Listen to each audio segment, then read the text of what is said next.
The number of teens in the workforce is at its highest rate since 2008. And this comes after a year where there was a record low number of teens at work.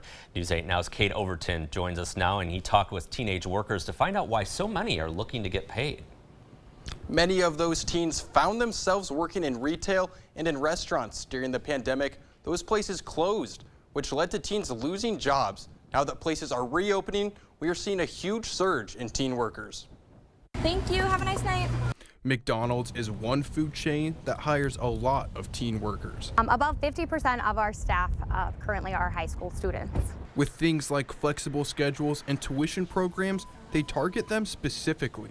We're an education first employer and really work with their school schedule and all of their activities. Grace Frost is a 16-year-old manager at McDonald's and says she wanted to start working at a young age so she could start preparing for her future. I wanted to make money and I wanted to get the experience of working with other people and get those leadership skills because they're going to be really, really helpful when I graduate from high school and whatever I decide to do with my career.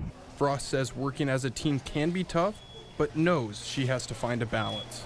It can be just with how much you're doing during the school year. The Wisconsin Department of Workforce Development says many fast food chains and other businesses are always trying to top each other with their work styles so they can recruit teen workers. And we have seen some wage increases in some of those industries that attract young workers due to just the competition for workers and businesses trying to attract the kids into their businesses. Workforce Development also says that teen workers have been increasing for the last 10 years, but the post-pandemic job hunt made everything spike.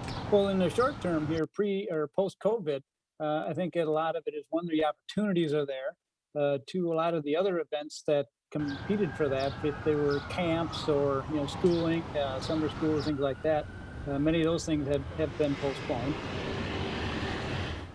Now, Winters thinks Wisconsin people just have a great work ethic because the number of teenage workers in the state has always been above that national average.